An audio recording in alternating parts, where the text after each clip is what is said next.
Ethan poussa de l'épaule la porte du magasin général Jenkins, une liasse d'enveloppes à la main. La clochette au-dessus de l'entrée tinta, et une odeur familière de planches neuves, de café et de tabac l'enveloppa d'un confort familier. Dans la petite ville de Redwood Cross, ce magasin était le seul endroit où l'on pouvait tout acheter. Des clous à la dentelle pour une robe du dimanche. « Un instant, monsieur, je termine cette commande », lança une voix de femme depuis l'arrière du magasin.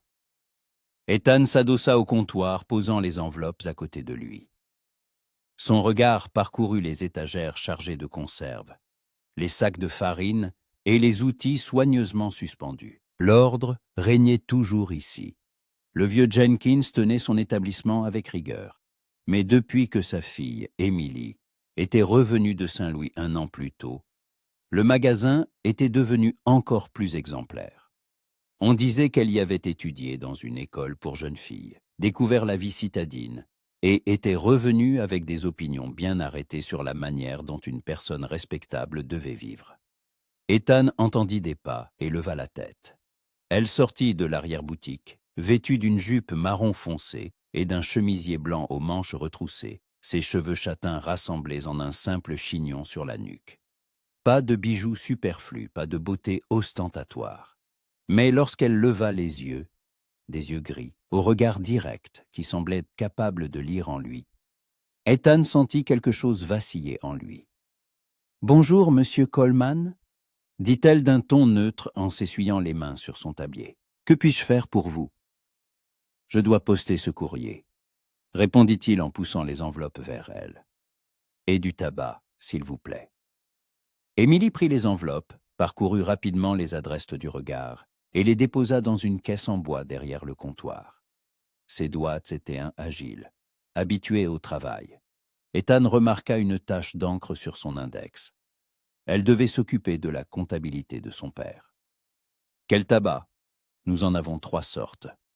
Celui pour les cigarettes roulées, le classique. » Elle prit une boîte en fer blanc sur une étagère, la posa sur le comptoir et annonça le prix. Ethan fouilla dans sa poche pour trouver des pièces. Mais à cet instant, la porte s'ouvrit avec un tel fracas que la clochette faillit se décrocher. « Emily! Miss Jenkins !» Un autre sort. Un homme vêtu d'un veston coûteux et d'un chapeau à large bord fit irruption dans le magasin. Il sentait le cigare et l'eau de Cologne, et la chaîne en or de sa montre brillait sur son gilet. Ethan le reconnut. Charles Bennett, le propriétaire de l'abattoir à la périphérie de la ville. Un homme qui, en 3 ans, avait transformé une petite affaire en une entreprise florissante et se considérait désormais comme le roi du comté. Émilie se redressa et son expression devint aussi froide que le vent d'hiver dans les montagnes. « Monsieur Bennett » dit-elle d'un ton délibérément poli. « En quoi puis-je vous aider ?» Bennett ignora Ethan comme s'il n'existait pas et s'approcha du comptoir, y posant un portefeuille bien garni. « Je dois commander une cargaison de marchandises pour mes ouvriers. 100 livres de farine, 50 livres de sucre, du café, du lard. Tout ce que je prends d'habitude. Et faites livrer à l'abattoir pour samedi. Je paye comptant tout de suite. » « Nous ne livrons pas de si grosses qu'une commande, » répondit Emily. « Vous devez vous adresser à la compagnie de transport de Harrison. »« Allons, Emily » sourit Bennett. Et il y avait dans ce sourire une condescendance qui fit serrer les poings à Ethan. « Je suis prête à payer un supplément. Donnez-moi ce prix. L'argent n'est pas un problème pour moi, vous le savez. »« Je sais, » dit-elle, et sa voix avait une inflexion d'acier. Mais cela ne change rien au fait que nous n'avons pas les moyens de livrer de tels volumes. Mon père n'est plus jeune, et je suis seul au magasin. Adressez-vous à Harrison, il a des chariots et des hommes. » Bennett fronça les sourcils. « Vous êtes sérieuse ? Je vous offre une belle somme, et vous refusez ? Savez-vous combien de magasins dans le comté rêveraient d'avoir des clients comme moi ? Alors, adressez-vous à un autre magasin, » dit calmement Emily. Et il y avait tant de dignité dans ce calme qu'Ethan ne put s'empêcher de l'admirer. Bennett rougit. Il n'était manifestement pas habitué au refus. « Vous comprenez bien que je pourrais acheter tout votre magasin si je le voulais. » Je comprends, mais mon père n'a pas l'intention de vendre.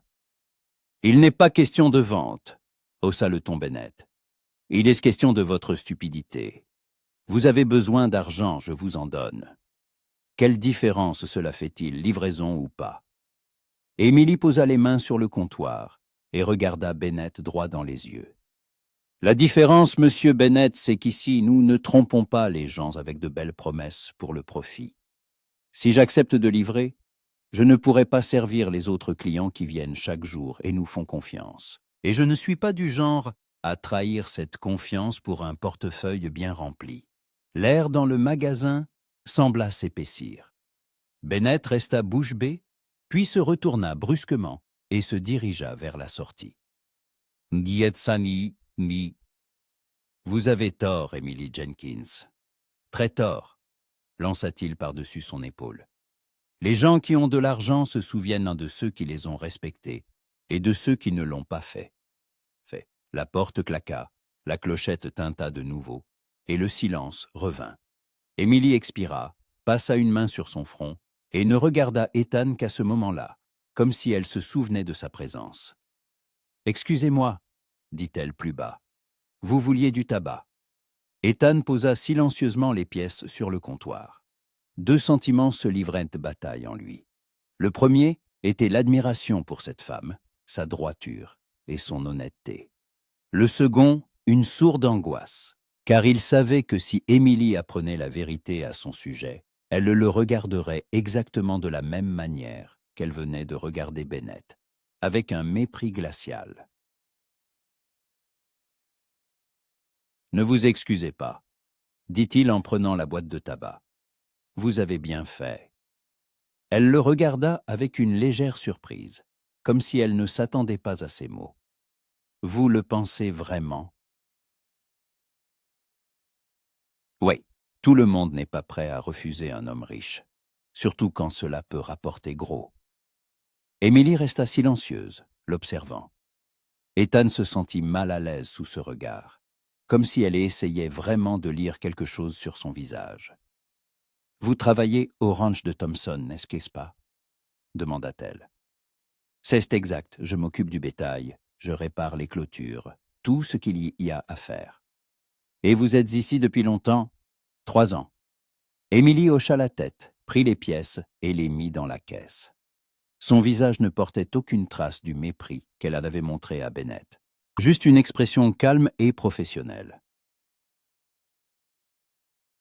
« Vous avez un visage honnête, monsieur Coleman, dit-elle à l'improviste. Je fais confiance aux gens comme vous. » Ces mots frappèrent Ethan plus fort que le sabot d'un cheval sauvage. Un visage honnête. Si seulement elle savait. « Merci, » marmonna-t-il en glissant le tabac dans sa poche. « Bonne journée, Miss Jenkins. » Il sortit du magasin sans se retourner et ne s'arrêta qu'une fois dehors pour reprendre son souffle. L'air était frais. Le vent portait une odeur de pluie qui devait arriver dans la soirée. Ethan s'adossa à un poteau de la véranda, ferma les yeux et tenta de calmer les battements effrénés de son cœur. Un visage honnête. Mon Dieu! Si seulement elle savait, il n'était pas celui qu'il prétendait être. 3 ans plus tôt, quand il était arrivé à Redwood Cross, il cherchait effectivement du travail. Mais pas parce qu'il était pauvre. Parce qu'il voulait fuir. Fuir le nom qu'il portait. Fuir l'argent qu'il avait hérité de son oncle. Fuir un monde où chacun ne voyait en lui qu'un portefeuille sur pattes. Son oncle Silas était un industriel, propriétaire d'usines textiles et d'actions de chemin de fer. Sans enfant, il avait tout laissé à son unique neveu, Ethan. Mais à ce moment-là, Ethan avait déjà compris qu'il ne voulait pas de cette vie. Il ne voulait pas faire partie d'un monde où l'argent décidait de tout, où l'on vous flattait, ou vous méprisait selon l'épaisseur de votre portefeuille. Il était parti. Il avait engagé un gérant qui lui envoyait des rapports trimestriels et s'était dirigé vers l'ouest, là où personne ne le connaissait. Il avait trouvé du travail dans un ranch, loué une chambre dans une petite maison à la lisière de Redwood Cross et avait commencé à vivre comme il le souhaitait. Simplement, honnêtement, sans questions superflues. Mais maintenant, après sa rencontre avec Emily Jenkins, tout cela lui semblait un mensonge. Parce qu'elle le voyait comme un homme honnête. Et il lui mentait par chaque mot, par chaque silence. Ethan desserra les poings, se redressa et se dirigea vers son cheval, attaché près de l'abreuvoir. Le Hangrebei, nommé Jasper, mâchait tranquillement du foin et ne leva même pas la tête lorsque son maître s'approcha. « Il est temps de partir, mon vieux, » dit Ethan en détachant les rênes. « Il est temps de travailler, pas de penser à ce que je ne peux y changer. » Il se mit en selle et fit avancer le cheval. La ville resta derrière lui, et bientôt, il ne fut plus entouré que par les prairies, vastes et désertes. Le vent agitait les pans de sa veste usée, tandis que les mots d'Émilie résonnaient à ses oreilles. Il devait se tenir loin d'elle, c'était évident. Mais quand Ethan imagina qu'il ne reverrait plus ses yeux gris, ni n'entendrait plus sa voix, quelque chose se serra si fort en lui qu'il comprit qu'il était déjà trop tard. Trop tard pour garder ses distances. Le ranch de Thompson se trouvait à 5 miles de la ville, au milieu de collines et d'arbres épars. C'était une petite exploitation. À peine 200 têtes de bétail, quelques chevaux et une vieille maison avec une véranda penchée. Thompson lui-même était un homme d'une 60aine d'années, bourru mais juste, qui préférait se taire et travailler plutôt que de bavarder et de boire du whisky au saloon. Quand Ethan arriva, Thompson était près de l'enclos, adossé à la barrière, mâchant pensivement un brin d'herbe. « Tu as fini tes courses » demanda-t-il sans tourner la tête. « Oui, j'ai posté le courrier. »« Bien. Alors va sur la parcelle nord, la clôture s'est affaissée après la tempête d'hier. Il faut la réparer. J'y vais tout de suite. » Ethan mit pied à terre, mena son cheval à l'écurie, enleva la selle et donna de l'eau à Jasper. Puis il prit un marteau, des clous et une bobine de fil de fer et se remit en route. Le travail était monotone, exigeant de l'attention et de la force, mais pas de réflexion. C'était une bonne chose. Ethan ne voulait pas penser. Mais les pensées s'accrochaient à lui comme des chardons. Il imaginait Émilie dans le magasin, ses mains sur le comptoir, son regard plein d'une calme assurance. Il imaginait comment elle avait refusé Bennett sans trembler une seconde. Quelle force y avait-il en cette femme? Quelle fierté et quel principe? Et que dirait-elle si elle apprenait qu'Ethan Coleman n'était pas un simple vacher, mais l'héritier d'une fortune suffisante pour acheter la moitié de Redwood Cross? Elle le détesterait. Voilà ce qui arriverait. Ethan enfonça le dernier clou dans la planche, se redressa et essuya la sueur de son front. Le soleil déclinait déjà, peignant le ciel de teintes orangées et roses. L'air sentait l'herbe et la poussière. Et au loin, on entendait le meuglement des vaches. C'était beau, paisible. Mais en Ethan, il n'y avait ni beauté ni paix.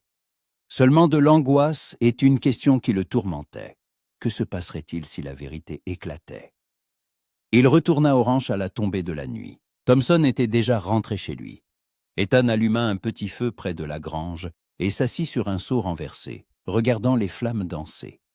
Il tenait dans ses mains la boîte de tabac qu'il avait achetée, mais n'avait pas d'envie de fumer. Cuttermanker. Il voulait être honnête, il voulait être celui pour qui on le prenait. Mais comment avouer la vérité sans tout détruire? Ethan ferma les yeux et se permit un instant d'imaginer l'impossible. Qu'Émilie apprenne la vérité, mais ne se détourne pas, qu'elle comprenne, qu'elle voie non pas l'argent, mais lui. Mais c'était stupide. Il avait vu comment elle regardait Bennett. Il avait vu le mépris dans ses yeux. Et il savait que si elle l'apprenait, elle le regarderait exactement de la même manière. Le feu s'éteignit. Ethan se leva enfin, piétina les braises, et se dirigea vers la grange où se trouvait sa petite chambre. Demain serait un autre jour, un autre travail, et peut-être une autre rencontre qu'avec Émilie, qui serrerait son cœur de plus en plus fort, jusqu'à ce qu'il se décide enfin à faire quelque chose de fou, ou à se taire pour toujours. Émilie se réveilla plus tôt que d'habitude. Le jour ne s'était pas encore levé, mais elle ne pouvait plus dormir. Trop de tâches tourbillonnaient dans sa tête. Elle devait vérifier la marchandise livrée la veille, trier les factures, préparer la commande pour la ferme des Wilson. Son père se fatiguait de plus en plus dernièrement, et la majeure partie du travail reposait sur ses épaules. Elle s'habilla rapidement, choisissant une simple jupe grise et un chemisier vert foncé à manches longues, tressa ses cheveux et descendit. Son père était déjà dans la cuisine, avec une tasse de café, regardant par la fenêtre. « Bonjour, papa, » dit Émilie, en l'embrassant sur la joue. « Bonjour, ma fille. Tu es matinale aujourd'hui. Beaucoup de travail. Il faut déballer la nouvelle marchandise avant l'ouverture. » Le vieux Jenkins hocha la tête, but une gorgée de café et regarda sa fille avec des yeux fatigués. « Tu en prends trop sur toi, Émilie. Peut-être devrions-nous embaucher quelqu'un. »« Avec quel argent, papa ? Nous joignons à peine les deux bouts depuis que Harrison a augmenté ses tarifs de livraison. »« Je sais. Mais tu n'es pas en fer. » Émilie sourit et serra la main de son père. « Je m'en sortirai. Tu me connais. » Elle but son café debout, prit les clés et sortit. L'air était frais et vif, sentant la rosée et la fumée des cheminées voisines. Redwood Cross se réveillait lentement, comme un vieil homme qui n'est pas pressé de se lever. Émilie aimait ce moment de la journée. Le silence, la paix, le sentiment que le monde entier n'appartenait qu'à elle. Le magasin se trouvait sur la rue principale, entre la forge et le bureau du shérif. Émilie ouvrit la porte, alluma les lampes et se mit au travail. Les caisses de marchandises étaient empilées près du mur du fond. Clous, outils, sacs de céréales, quelques rouleaux de tissu. Elle vérifia méthodiquement chaque article en le comparant à la liste et nota les informations dans un épais registre comptable. Le travail l'apaisait. Les chiffres, les faits, l'ordre, tout cela était compréhensible et contrôlable. Pas comme les gens étaient imprévisibles. Surtout les hommes riches, comme Charles Bennett, qui croyaient que le monde tournait autour de leur portefeuille. Émilie se souvint, malgré elle, de la scène de la veille et grimaça. Bennett n'était pas le premier à essayer de l'influencer avec de l'argent. À Saint-Louis, elle en avait vu beaucoup de ce genre, de riches dandies, qui pensaient que n'importe quelle femme pouvait être achetée avec un cadeau coûteux ou un geste généreux. Ils ne comprenaient pas qu'il y avait des choses qui n'étaient pas à vendre. L'honneur, la dignité, les principes. C'est précisément pour cela qu'elle était revenue à Redwood Cross. Ici, les gens étaient plus simples, plus honnêtes. On n'y appréciait pas l'or dans les poches, mais le travail des mains et la parole donnée à un voisin. Pourtant, même ici, il y avait des exceptions. Émilie se souvint du cow-boy qui se tenait dans le magasin hier, lorsque Bennett avait fait sa scène. Ethan Coleman, il lui semblait que c'était son nom. Il travaillait au ranch de Thompson, un homme calme, discret. Elle l'avait vu en ville plusieurs fois, mais n'y avait jamais prêté une attention particulière. Hier, c'était différent. Quand Bennett était parti, Ethan n'avait fait ni remarques acerbes, ni donné de conseils, comme l'auraient en fait beaucoup d'hommes. Il avait simplement dit qu'elle avait bien agi. Et il y avait une telle sincérité dans sa voix qu'Émilie l'avait cru. Elle avait cru qu'il disait la vérité. « Quoi ton latina ?» lui avait-elle dit. Et c'était vrai. Il avait vraiment un visage honnête. Émilie secoua la tête pour chasser ses pensées et retourna à son travail. Ce n'était pas le moment de penser à des inconnus. Il fallait finir avec la marchandise et ouvrir le magasin. À 9 heures, tout était prêt. Émilie enleva son tablier, arrangea ses cheveux et ouvrit la porte. Les premiers clients furent Madame O'Brien et ses deux filles, qui passèrent 1 heure à choisir des rubans pour leurs chapeaux. Puis le forgeron, George, vint chercher des clous, suivi du vieux Wilson pour du tabac. La journée s'écoula lentement, à son rythme habituel. Puis, vers midi, la porte s'ouvrit de nouveau, et il entra, Ethan Coleman. Il tenait son chapeau à la main, ses cheveux légèrement ébouriffés par le vent.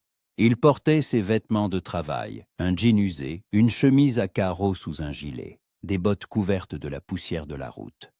Un cow-boy ordinaire, comme il y en avait des dizaines à Redwood Cross. Mais lorsqu'il leva la tête et la regarda, Émilie sentit quelque chose vaciller en elle. Elle n'avait jamais remarqué à quel point il était comme il était. Grand mais pas massif, plutôt sec, robuste, bâti comme le sont les hommes habitués aux travaux pénibles. Des épaules larges, des mains fortes, avec des veines sombres sur une peau tannée. Un visage buriné par le vent, bronzé, aux traits nets. Un nez droit, une mâchoire ferme, des pommettes saillantes, comme sculptées dans le bois. Ses cheveux, châtain foncé, légèrement ondulés, tombaient en mèches rebelles sur son front. Mais ce qui la frappa le plus, c'était ses yeux. Bruns presque ambrés, avec des éclats dorés lorsque la lumière les frappait sous un certain angle. Il y avait en eux une sorte de profondeur, comme s'il voyait plus qu'il ne le montrait, comme si derrière ce regard calme et posé se cachait quelque chose d'important, qu'il ne voulait ou ne pouvait pas révéler. Émilie cligna des yeux, réalisant qu'elle le fixait depuis trop longtemps, et détourna vivement le regard. « Bonjour, monsieur Coleman, » dit-elle, s'efforçant de garder une voix égale. « Que puis-je faire pour vous ?»« Bonjour, Miss Jenkins, » répondit-il, et sa voix avait la même douceur que la veille. Une voix basse, calme, sans brutalité, ni fausse bravade. « Je dois acheter du fil de fer et des clous. Thomson m'a dit que vous devriez en avoir. »« Oui, nous en avons. Combien vous en faut-il » Il lui indiqua la quantité, et Émilie se mit à mesurer le fil de fer et à compter les clous. C'était un travail habituel. Ses mains agissaient en d'elles-mêmes. Mais ses pensées étaient ailleurs. Elle jetait des regards furtifs à Ethan qui se tenait près du comptoir, regardant par la fenêtre. Son profil était beau, net, un peu sévère. Mais en même temps, il y avait en lui quelque chose de doux, de presque vulnérable, quand il ne savait pas qu'on le regardait. Que ta main, pensa Émilie, en colère contre elle-même. Elle n'était pas une jeune fille qui perdait la tête pour le premier homme venu. C'était une femme adulte qui connaissait la valeur des beaux visages et des mots agréables. Mais il y avait quelque chose de différent chez Ethan Coleman, quelque chose d'authentique. « Voilà, dit-elle en posant le paquet sur le comptoir. « Cela fera 2,50 $. Ethan fouilla dans sa poche, sortit l'argent et le lui tendit. Leurs doigts se frôlèrent un instant, et Émilie sentit la chaleur de sa peau. Une peau rugueuse, cailleuse, marquée par le travail. Les mains d'un homme qui n'avait pas peur de travailler. « Merci, » dit-il doucement. « De rien. » Il prit le paquet mais ne se dirigea pas vers la porte.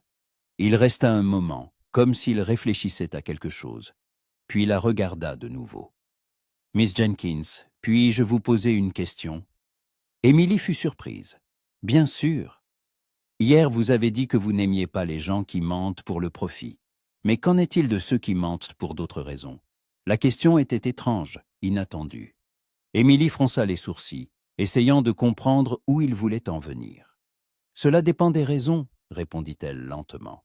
« Si une personne ment pour protéger quelqu'un ou pour éviter un malheur, c'est une chose. Si elle ment par lâcheté ou par intérêt, c'en est une autre. Pourquoi demandez-vous cela ?» Ethan resta silencieux, le regard perdu dans le vague. « Simple curiosité, » dit-il enfin. « Je trouve qu'il y a peu de gens dans ce monde qui disent ce qu'ils pensent. Vous en faites partie. C'est rare. » Émilie sentit une chaleur monter à ses joues. Elle n'était pas habituée aux compliments, surtout de la part d'hommes qui les faisaient sincèrement, sans arrière-pensée. « Merci, » murmura-t-elle. « J'essaie d'être honnête. C'est ce que mon père m'a appris. Vous avez de la chance d'avoir un tel père. » « Oui, j'ai de la chance. » Ils se turent et un silence s'installa entre eux, non pas gênant, mais plutôt chaleureux, presque confortable. Émilie se surprit à ne pas vouloir qu'il parte, à ne pas vouloir que ce moment se termine. Mais la porte s'ouvrit de nouveau, et Madame Parker, la femme du médecin local, entra avec un panier à provisions. « Oh, Émilie, ma chère, quelle chance que vous soyez là. J'ai un besoin urgent de farine et de bicarbonate. J'ai des invités ce soir et j'avais complètement oublié. Ethan fit un signe de tête à Emily, mit son chapeau et se dirigea vers la sortie. Près de la porte, il se retourna et la regarda encore une fois, un regard long, sérieux, qui fit battre son cœur plus vite. Puis, il partit. Emily resta derrière le comptoir, écoutant d'une oreille distraite le bavardage de Madame Parker, et pensait à Ethan Coleman, à ses yeux, à sa question sur le mensonge, à la façon dont il la regardait, comme s'il voulait dire quelque chose d'important, mais n'osait pas. Que voulait-il dire? Elle ne le savait pas, mais pour une raison quelconque. Elle avait très envie de le savoir, le soir. Après la fermeture du magasin, Émilie dîna avec son père et sortit sur le perron pour prendre l'air. La nuit était calme, le ciel parsemé d'étoiles, et au loin, on entendait l'aboiement d'un chien. Elle s'assit sur les marches, enlaça ses genoux et se mit à réfléchir. Que savait-elle d'Ethan Coleman? Presque rien. Il travaillait au ranch de Thompson depuis 3 ans. Il vivait seul, d'après ce qu'elle avait entendu. Il ne buvait pas, ne cherchait pas la bagarre, ne participait pas aux rixes du saloon. Un homme calme, tranquille, qui s'occupait de ses affaires sans déranger personne. Mais alors, pourquoi avait-il posé cette étrange question? Pourquoi s'interrogeait-il sur le mensonge? Émilie secoua la tête. Peut-être qu'elle réfléchissait trop. Peut-être que ce n'était qu'une conversation anodine, rien de plus. Mais quelque chose lui disait que ce n'était pas le cas. Quelque chose dans ses yeux, dans sa voix, indiquait que derrière cette question se cachait bien plus. Elle se souvint de la façon dont il l'avait regardée aujourd'hui, de la manière dont ses doigts Bessavaï avaient touché sa main, de la chaleur qui s'était répandue sur sa peau à ce bref contact. « Mon Dieu, Émilie, serais-tu en train de tomber amoureuse ?» pensa-t-elle avec agacement. C'était stupide. Elle connaissait cet homme depuis à peine 2 jours. Comment pouvait-on tomber amoureux en 2 jours? Mais son cœur n'écoutait pas la raison. Il battait plus vite quand elle se souvenait de son visage. Il s'arrêtait quand elle imaginait qu'il entrerait de nouveau dans le magasin demain. Émilie se leva, épousseta sa jupe et rentra. Il fallait dormir. Demain serait une autre longue journée, et elle ne pouvait pas se permettre de rêvasser à cause d'un cow-boy. Mais avant de s'endormir, allongée dans son lit, elle pensa de nouveau à lui, à ses yeux qui la regardaient, comme s'ils y voyaient quelque chose d'important, à sa voix, qui sonnait calme et fiable, à ses mains fortes et rugueuses, mais étonnamment douces, lorsqu'il prenait l'argent de sa paume. « Qui es-tu, Ethan Coleman ?» pensa-t-elle en fixant l'obscurité. « Et pourquoi ai-je si envie de mieux te connaître ?» Il n'y avait pas de réponse, seulement le silence de la nuit et les battements de son propre cœur. Le lendemain, Ethan ne vint pas, ni le surlendemain. Émilie se surprenait à tendre l'oreille au son de la clochette, espérant que ce soit lui. Mais chaque fois, c'était quelqu'un d'autre. Elle s'en voulait pour cet espoir stupide, pour penser à un homme qu'elle connaissait à peine, pour sentir son cœur bondir à chaque fois que la porte s'ouvrait. Mais elle ne pouvait rien y faire. Puis, le samedi, alors qu'elle avait presque cessé d'attendre, la porte s'ouvrit à nouveau, et il entra. Cette fois, il était habillé différemment. Une chemise blanche propre, un pantalon sombre et une veste en cuir. Ses cheveux étaient impeignés, son visage fraîchement rasé. Il avait l'air différent, pas comme un simple cow-boy, mais comme un homme qui aurait pu être n'importe qui. Émilie sentit son souffle se couper. « Bonjour, Miss Jenkins, » dit-il en retirant son chapeau. « Bonjour, Monsieur Coleman, » répondit-elle, s'efforçant de ne pas le regarder avec trop d'insistance. « Que puis-je faire pour vous ?» Il resta silencieux un instant, comme pour rassembler son courage, puis dit « Je voulais vous demander, accepteriez-vous de vous promener avec moi ce soir, après la fermeture du magasin ?» Émilie se figea. Son cœur battait si fort qu'elle était sûre qu'il l'entendait. Se promener. Il l'invitait à se promener. Sa raison lui criait de refuser, qu'elle ne le connaissait pas, que ce n'était peut-être pas convenable. Mais son cœur criait plus fort. « J'accepte », entendit-elle sa propre voix. À 7 heures. Ethan sourit. C'était la première fois qu'elle le voyait sourire. Et ce sourire était si chaleureux, si sincère, qu'Émilie sentit un frisson parcourir son dos. « À 7 heures, répéta-t-il. Je serai là. » Et il partit. Émilie resta derrière le comptoir, regardant la porte refermée, n'arrivant pas à croire ce qui venait de se passer. Elle avait accepté. Elle avait vraiment accepté.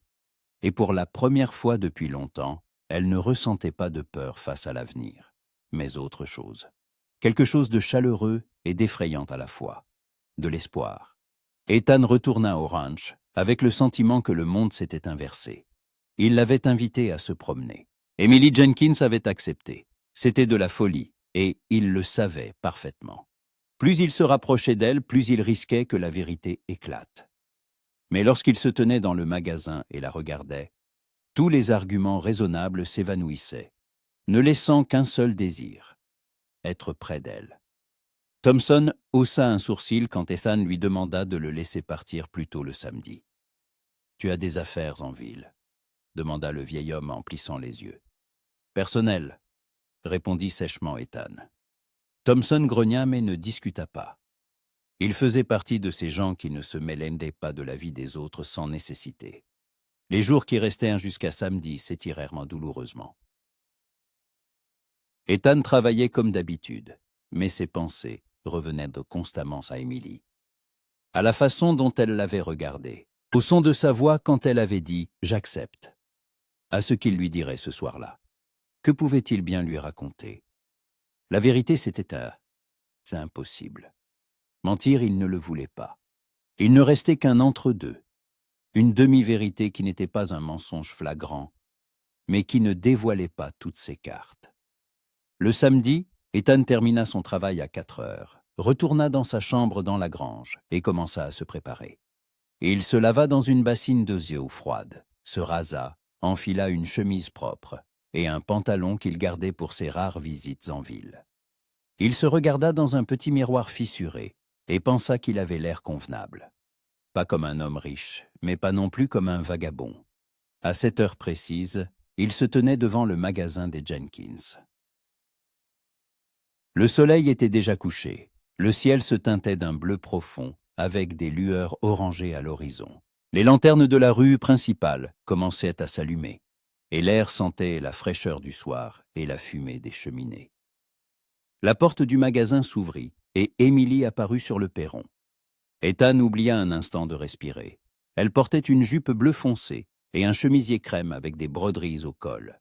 Ses cheveux n'étaient pas stressés comme d'habitude, mais rassemblés sur sa nuque de telle manière que quelques mèches tombaient librement sur ses épaules. Elle portait un châle fin, probablement au cas où il ferait plus froid. Pas de bijoux, pas de luxe ostentatoire. Juste elle. Et c'était plus que suffisant.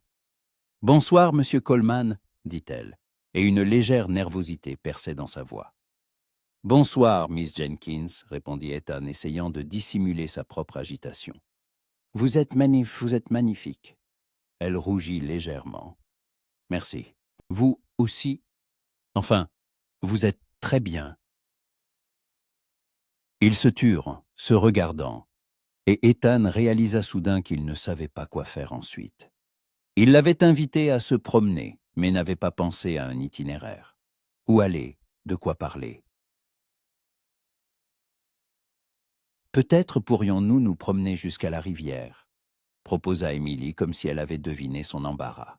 « Il doit faire beau là-bas maintenant ?» Excellente idée, acquiesça Ethan, et ils se mirent en marche. Le soir, Redwood Cross était calme et paisible. Du saloon s'échappèrent de la musique et des rires. Quelques hommes fumaient la pipe près de la forge. Madame O'Brien arrosait les fleurs devant sa maison. Plusieurs personnes saluèrent Ethan et Émilie d'un signe de tête, les suivant du regard. Ethan savait que dès le lendemain matin, toute la ville saurait qu'ils s'étaient promenés ensemble. C'était inévitable dans une petite ville. Mais pour l'instant, cela ne le préoccupait pas. Ils marchèrent en silence jusqu'à sortir de la ville. Un sentier descendait vers une petite rivière qui coulait à quelques centaines de mètres des dernières cybermaisons. Ici, c'était calme. Seul le bruit de l'eau et le bruissement des feuilles des arbres le long de la rive se faisaient entendre. Émilie s'arrêta près d'un grand rocher, s'y assit et regarda l'eau. Ethan se tint à côté, n'osant pas s'asseoir trop près. « J'aime cet endroit, » dit-elle doucement. « Quand j'ai besoin de réfléchir ou simplement d'être seule, je viens ici. » C'est vraiment magnifique, admit Ethan, paisible. Émilie le regarda. « Vous venez souvent d'ici ? » ?»« Parfois. Quand j'ai du temps libre. »« Et avez-vous beaucoup de temps libre ?» Ethan sourit. « Au ranch, il y a toujours du travail. Mais parfois, il faut s'arrêter et simplement exister. Ne pas faire, ne pas penser à ce qu'il faut faire. Juste être. » Émilie hocha la tête. « Je vois ce que vous voulez dire. À Saint-Louis, j'étais constamment en mouvement. Les études, la société, les visites, les bals. J'avais toujours l'impression de devoir me dépêcher, d'être quelqu'un. Puis je suis revenu ici, et j'ai réalisé que c'était précisément cela qui me manquait. Le silence, la possibilité de simplement m'asseoir au bord de la rivière et d'écouter l'eau. « Pourquoi êtes-vous revenu ?» demanda Ethan. « Si ce n'est pas indiscret. » Émilie resta silencieuse, le regard fixé sur la rivière. « Parce que là-bas, je n'étais pas moi-même, » dit-elle enfin. À Saint-Louis, tout le monde jouait un rôle, prétendait être quelqu'un qu'il n'était pas. Les riches faisaient semblant de se soucier des pauvres. Les pauvres faisaient un semblant d'être heureux. Les hommes ne courtisaient pas les femmes, mais leur dot. Les femmes ne se mariaient pas par amour, mais pour le statut. Tout était faux. Et j'ai compris que je ne voulais pas faire partie de ce monde. Ces mots frappèrent Ethan comme un coup de poing. Elle méprisait la fausseté. Elle méprisait les gens qui prétendaient être ce qu'ils n'étaient pas. Et lui, il faisait exactement cela. « Et ici, c'est différent ?» demanda-t-il, s'efforçant de garder une voix égale. « Ici, les gens sont plus honnêtes, » dit Émilie. « Ils peuvent être rudes, frustes, mais ils ne mentent pas sur qui ils sont. Un cow-boy ne prétend pas être un banquier. Un fermier ne se fait pas passer pour un aristocrate. Ici, chacun connaît sa place et n'en a pas honte. » Ethan serra les poings, sa place. Si seulement elle savait que sa place n'était pas ici, dans un ranch, mais dans une grande maison avec des domestiques, des comptes en banque, des actions qui rapportaient même quand il dormait. « Pensez-vous qu'une personne doit être honnête en tout ?» demanda-t-il prudemment. « Même si la vérité peut blesser ?» Émilie se tourna vers lui et ses yeux exprimèrent de l'étonnement. « C'est la deuxième fois que vous m'interrogez sur le mensonge, monsieur Coleman. Pourquoi ?» Ethan comprit qu'il était allé trop loin. Il ne pouvait pas continuer cette conversation sans risquer de se trahir. « Simple curiosité, » marmonna-t-il. « Votre opinion m'intéresse ?» Émilie le regarda longuement, de manière scrutatrice, et Ethan sentit qu'elle essayait de lire ce qu'il cachait. « Je pense que l'honnêteté est le fondement de tout, » dit-elle enfin. « Sans elle, il n'y a pas de confiance. Et sans confiance, il n'y a rien d'authentique. Ni amitié, ni amour, ni respect. Tout devient un jeu des masques que nous portons. Et je ne veux pas vivre ainsi. » Ces paroles étaient une sentence. Ethan le savait. Si elle apprenait la vérité, tout serait terminé avant même d'avoir commencé. Mais il ne pouvait pas partir. Il ne pouvait pas se forcer à se lever et à dire qu'il valait mieux qu'il ne se revoie plus. Parce que lorsqu'il la regardait, tout le reste perdait son sens. « Vous avez raison, » dit-il doucement. « L'honnêteté est importante. » Émilie sourit, et il y avait tant de chaleur dans ce sourire qu'Ethan sentit son cœur se serrer. « Je suis heureuse que vous le pensiez, monsieur Coleman. » Peu d'hommes sont capables de comprendre cela. Ils se turent de nouveau, et le silence n'était pas tendu, mais confortable. L'eau murmurait, le vent bruissait dans les feuilles, et au loin, une chouette ululait. Ethan s'assit sur le rocher à côté d'Émilie, laissant une distance respectable entre eux, et ils restèrent donc simplement assis, à regarder la rivière. « Parlez-moi de vous, » demanda soudain Émilie. « D'où venez-vous? Pourquoi êtes-vous venu à Redwood Cross ?» Ethan se tendit. C'était une question dangereuse. Il ne pouvait pas dire la vérité, mais ne voulait pas non plus mentir directement. « Je suis de l'Illinois » dit-il, choisissant ses mots avec soin. « J'ai grandi dans une petite ville, pas très différente de celle-ci. Mes parents sont morts quand j'étais jeune. Après cela, j'ai erré dans différents endroits, travaillant où je pouvais. Puis j'ai décidé que je voulais m'installer quelque part où les gens ne posent pas de questions inutiles. » Ce n'était pas un mensonge. Pas entièrement. Ses parents étaient en bien mort. Il avait bien erré. Il avait simplement omis quelques détails importants. « Avez-vous de la famille » demanda Émilie. « Non, je suis seul. »« Cela doit être solitaire. » Ethan la regarda et vit dans ses yeux une compassion sincère. Pas de la pitié, mais bien de la compassion, de la compréhension. « Parfois, » admit-il, « mais j'y suis habitué. »« Je ne pense pas qu'on puisse s'habituer à la solitude, » dit doucement Émilie. « On peut apprendre à vivre avec, mais s'y habituer.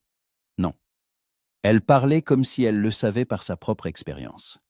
Ethan se tourna vers elle. « Vous vous sentez seule, vous aussi ?» Émilie baissa les yeux, examinant ses mains. « Parfois. Après mon retour de Saint-Louis, beaucoup ici ont commencé à me regarder différemment, comme si j'étais devenue une étrangère, une demoiselle de la ville qui n'appartenait plus à cet endroit. Et je ne peux pas y retourner, à Saint-Louis, parce que là-bas aussi, j'étais une étrangère. Trop simple, trop directe pour leur monde. Alors je suis coincée quelque part entre les deux. » Ethan l'a compris mieux qu'elle ne pouvait l'imaginer. Lui aussi était coincé entre deux mondes, entre celui qu'il avait fui et celui où il se cachait. « Je ne pense pas que vous soyez une étrangère, » dit-il. « Je pense que vous êtes exactement comme vous devriez être. » Émilie leva les yeux et des larmes y brillèrent. Mais elle sourit. « Merci, monsieur Coleman. Cela signifie beaucoup pour moi. » Ethan voulut toucher sa main, dire quelque chose de plus, quelque chose d'important.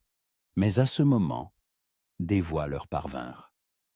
Il se retourna et vit deux hommes marchant sur le sentier depuis la ville. L'un d'eux était Charles Bennett. Ethan sentit toute sa tension monter. Bennett ne le connaissait pas. Il ne s'était jamais rencontré dans le monde qu'Ethan avait fui. Mais quelque chose dans la présence de cet homme le rendait nerveux. Bennett marchait avec un homme de petite taille et en costume coûteux, qu'Ethan ne connaissait pas. Ils parlaient de quelque chose, gesticulant, et ne remarquèrent pas immédiatement Ethan et Émilie. Quand ils s'approchèrent, Bennett leva la tête et les vit. Un sourire narquois apparut sur son visage. « Oh, Miss Jenkins, » dit-il en s'arrêtant. « Quelle agréable rencontre. Vous vous promenez ?» Émilie se redressa, son visage devenant glacial. « Bonsoir, monsieur Bennett. » Bennett tourna son regard vers Ethan, le jaugea d'un air appréciateur et ricana. « Qui est-ce, votre nouveau cavalier, Émilie ?»« C'est monsieur Coleman, » dit Émilie d'un ton égal, « et je vous serai reconnaissante de vous adresser à moi avec le respect qui convient. »« Oh, bien sûr, dit Bennett en écartant théâtralement les bras. « Monsieur Coleman, un cow-boy du ranch de Thompson, si je ne me trompe, amusant. Je n'aurais pas pensé que vous préfériez une compagnie aussi simple. » Ethan sentit la colère monter en lui. Il se leva lentement, redressant les épaules, et regarda Bennett dans les yeux. « Vous avez un problème, monsieur Bennett. » Bennett renifla. « Aucun problème, mon ami. Juste surpris. Miss Jenkins m'a toujours semblé être une femme avec des standards élevés. Mais apparemment, je me suis trompé. »« Vous avez raison, monsieur Bennett, » dit froidement Émilie en se levant. « J'ai effectivement des standards élevés. C'est précisément pour cela que je suis ici avec monsieur Coleman, et non avec vous. » Bennett devint pourpre. Son compagnon gloussa, visiblement amusé par la situation. « Tu regretteras ces paroles, Émilie, » siffla Bennett. « Tu le regretteras. »« J'en doute, » répondit-elle. « Et maintenant, si vous n'y voyez pas d'inconvénient, nous aimerions continuer notre promenade. » Elle prit le bras d'Ethan avec audace, avec détermination, et le guida au-delà de Bennett. Ethan sentit le regard de Bennett le transpercer, mais ne se retourna pas. Ils firent quelques dizaines de mètres avant qu'Émilie ne lâche son bras. « Je suis désolée, dit-elle doucement. Je n'aurais pas dû vous mêler à ça. »« Vous n'avez rien fait, répondit Ethan. C'est lui qui s'est conduit comme un rustre. » Émilie soupira. Bennett ne pardonnera pas cela. Il est du genre à se souvenir des offenses et à s'en venger. Je n'avais pas peur de lui. Peut-être devriez-vous. Il a de l'argent et de l'influence. Il pourrait vous nuire. Ou à Thompson. Ethan s'arrêta et se tourna vers elle. Inixia. Émilie, dit-il, l'appelant pour la première fois par son prénom. Je n'ai pas peur des gens comme Bennett. J'ai eu affaire à des types de son genre par le passé. Ils pensent que l'argent leur donne le pouvoir sur tout le monde. Mais ce n'est pas vrai. Ils ne peuvent pas acheter l'honneur. Ils ne peuvent pas acheter la dignité. Et ils ne peuvent certainement pas acheter le respect. Émilie le regardait avec des yeux écarquillés. « Vous êtes un homme surprenant, monsieur Coleman, murmura-t-elle. « Ethan, dit-il, appelez-moi Ethan. »« Ethan, répéta-t-elle, et son nom sur ses lèvres sonnait comme une musique. Et vous pouvez m'appeler Émilie. » Ils étaient non si proches qu'Ethan pouvait sentir la chaleur de son corps. Il pouvait voir le battement de ses cils, le soulèvement de sa poitrine au rythme de sa respiration. Tout ce qu'il avait à faire était de se pencher, et leurs lèvres se rencontreraient. Mais il ne le fit pas. Trop tôt, trop vite. Il ne voulait pas se précipiter. Il ne voulait pas que ce soit une impulsion. Il voulait que ce soit vrai. « Nous devrions probablement rentrer, » dit-il avec difficulté. « Il fait nuit. » Émilie hocha la tête et une lueur de déception passa dans ses yeux. Où l'avait-il imaginé? Ils retournèrent en ville en silence. Mais lorsqu'ils arrivèrent devant le magasin, Émilie s'arrêta et regarda Ethan. « Merci pour cette soirée, dit-elle. J'ai passé un bon moment. »« Moi aussi, répondit Ethan, un très bon moment. Peut-être nous reverrons-nous ? Certainement. » Émilie sourit, et ce sourire le réchauffa plus que n'importe quel feu. « Bonne nuit, Ethan. Bonne nuit, Émilie. » Elle entra dans la maison, et la porte se referma derrière elle. Ethan resta dans la rue, regardant la fenêtre éclairée, et sentit deux forces se battre en lui. L'une lui disait de partir avant qu'il ne soit trop tard, avant qu'il ne la blesse avec son mensonge. L'autre disait qu'il était déjà trop tard, qu'il était amoureux, et que maintenant, il n'y avait plus de retour en arrière possible. Ethan se retourna et se dirigea vers son cheval. Demain serait un autre jour. De nouvelles décisions. Mais ce soir, il se permit simplement d'être heureux, au moins pour quelques heures. Les 2 semaines suivantes furent les plus heureuses de la vie d'Ethan, et les plus tourmentées à la fois. Il voyait Émilie presque tous les jours. Parfois, il passait au magasin sous prétexte d'acheter quelque chose d'insignifiant, du tabac, des clous, un sac de farine. Il parlait de petites choses, échangeant des nouvelles, se souriait, et le soir, après la fermeture du magasin, il se promenait.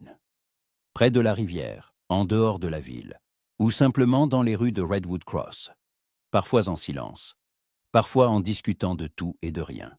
Émilie lui racontait sa vie à Saint-Louis, l'école où on lui avait appris à être une dame, les bals où elle se sentait mal à l'aise et combien sa maison lui avait manqué. Ethan écoutait, absorbant chaque mot, chaque intonation, mémorisant la façon dont elle riait en se souvenant de quelque chose d'amusant, et comment elle devenait triste en parlant de sa solitude là-bas. Il lui parlait de son travail, du ranch, des chevaux et du bétail, de son amour pour les vastes prairies et le silence du petit matin. Il disait la vérité, mais pas toute la vérité. Il omettait l'essentiel. Et chaque jour, cette omission pesait de plus en plus lourd sur lui. Le dimanche, après le service religieux, ils étaient assis sur un banc près de l'école. Émilie avait apporté un panier de nourriture. Du pain, du fromage, des pommes, des biscuits faits de maison. Ils improvisèrent un pique-nique à l'ombre d'un vieux chêne. Vous savez, Ethan, dit Emily en croquant dans une pomme, je n'aurais jamais pensé être si heureuse à Redwood Cross. Quand je suis revenue il y a 1 an, j'avais l'impression que ma vie était finie, que j'étais coincée dans une petite ville sans avenir. Et maintenant, je ne voudrais être nulle part ailleurs. Ethan la regarda et son cœur se serra de tendresse et de culpabilité à la fois. Pourquoi ? Demanda-t-il doucement. Qu'est-ce qui a changé ? Émilie se tourna vers lui et il y avait dans ses yeux gris quelque chose de chaleureux, de presque lumineux. Vous, dit-elle simplement, c'est vous qui avez changé les choses. Ces mots frappèrent Ethan avec une telle force qu'il en oublia de respirer un instant. Elle le regardait avec une telle franchise, une telle confiance, qu'il eut envie à la fois de la serrer dans ses bras et de fuir aussi loin que possible. « Émilie, commença-t-il sans savoir comment continuer. Elle posa sa main sur la sienne, et ce simple contact le brûla plus que n'importe quel feu. « Vous n'avez rien besoin de dire, » murmura-t-elle. « Je sais que vous ressentez la même chose. Je le vois dans vos yeux chaque fois que vous me regardez. » Ethan retourna sa paume et serra ses doigts. Des doigts fins, forts, honnêtes. Les mains d'une femme qui n'avait pas peur du travail et qui disait la vérité. La femme qu'il aimait et qu'il trahissait par chaque silence. « Émilie, il y a des choses que vous ne savez pas sur moi, » dit-il, se forçant à prononcer ces mots. « Des choses qui pourraient changer votre opinion. » Émilie fronça les sourcils. Que voulez-vous dire ? Ethan luttait contre lui-même. Dire la vérité signifiait la perdre. Mais continuer à mentir signifiait trahir ce qu'il y avait entre eux. « Je n'ai pas toujours été un cow-boy, » dit-il lentement. « Ma vie d'avant était différente. » Différente comment ? Dans la voix d'Émilie, il n'y avait pas de peur, seulement de la curiosité. Ethan ouvrit la bouche pour répondre, mais à ce moment, des cris leur parvinrent. Ils se retournèrent et virent un garçon d'une 12aine d'années courir dans la rue en agitant les bras. « Au feu ! Au feu ! Au feu à l'entrepôt de Harrison !» criait-il à bout de souffle. « Tous ceux qui peuvent, venez, aidez !» Ethan se leva d'un bond, lâchant la main d'Émilie. « Je dois y aller, » dit-il rapidement. « J'y vais eux aussi, » dit Émilie, déjà debout, secouant l'herbe de sa jupe. « Émilie, c'est dangereux !»« Ne discutez pas avec moi, Ethan Coleman. S'il faut des bras, alors il faut tous les bras. » Ils coururent vers l'entrepôt de Harrison, situé à la périphérie de la ville. De loin déjà, on voyait une colonne de fumée noire s'élever dans le ciel. L'odeur de brûlé piquait le nez. Des cendres flottaient dans l'air. Une foule s'était rassemblée près de l'entrepôt. Les hommes formaient une chaîne depuis le puits, se passant des sodillos. Les femmes sortaient hanter des affaires des maisons voisines, au cas où le feu se propagerait. Quelqu'un criait des ordres, quelqu'un d'autre toussait à cause de la fumée. Ethan se joignit immédiatement au travail, prenant place dans la chaîne et passant les seaux. Émilie rejoignit les femmes, aidant à sortir les affaires et à calmer les enfants qui pleuraient de peur. Le travail était dur, épuisant. Les seaux semblaient de plus en plus lourds. Les bras endoloris, la fumée brûlait les yeux, mais Ethan ne s'arrêta pas. Personne ne s'arrêta. C'était leur ville, leur maison, et il la protégeait. Au bout d'1 heure, le feu fut éteint. L'entrepôt était à moitié détruit, mais les autres bâtiments avaient été sauvés. Les gens s'assalaient par terre, essuyant leurs visages noircis, toussant et reprenant leur souffle. Ethan trouva Émilie près du puits. Elle se lavait le visage, et l'aïeau qui coulait sur ses joues était noir de suie. Ses cheveux étaient en désordre, son chemisier taché, mais elle était magnifique, authentique, vivante, forte. « Ça va ?» demanda-t-il en s'approchant. « Oui, et vous ?»« Ça va. » Ils se tenaient là, se regardant, et Ethan vit dans ses yeux ce qu'il ressentait lui-même. C'était plus qu'une simple attirance, plus qu'un simple béguin. C'était quelque chose de profond, de réel, d'effrayant par sa puissance. « Vous vouliez me dire quelque chose ?» rappela doucement Émilie. Avant l'incendie. Sur le fait que vous n'aviez pas toujours été un cow-boy. Ethan déglutit.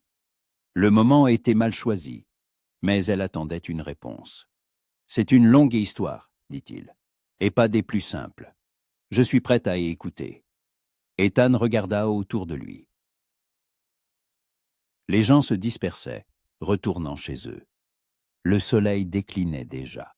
« Pas ici, demanda-t-il. Retrouvons-nous demain soir. Je vous raconterai tout.